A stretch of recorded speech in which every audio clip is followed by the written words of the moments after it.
सेनगाव शहरातील जुन्या शासकीय रुग्णालयाजवळ एका खाकी रंगाच्या पन्नीमध्ये शासनाने प्रतिबंध केलेला गुंगीकारक अंमली पदार्थ ज्याचे वजन 385 ग्राम किंमत 19,250 रुपयांचा गांजा जप्त करण्यात आला।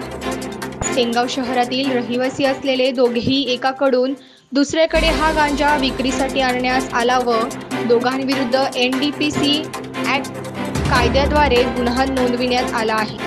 ही कारवाई पोलीस अधीक्षक श्रीकृष्ण कोकाटे, अप्पर पोलीस अधीक्षक कमलेश मीना, प्रभारी पोलीस उपअधीक्षक राजकुमार केंद्रे, स्थानिक गुन्हे शाखेचे पोलीस निरीक्षक मोहन भोसले यांच्या मार्गदर्शनाखाली सहाय्यक पोलीस निरीक्षक दीपक मस्के, स्थानिक गुन्हे शाखेचे पोलीस उपनिरीक्षक दिलीप मोरे, संदीप जाधव, धनंजय क्षीरसागर, नितीन गोरे, निरंजन नलवार, पांडुरंग राठोड, सुभाष चव्हाण, PK वंजारे, संतोष जाधव यांच्या पथकाने केली आहे।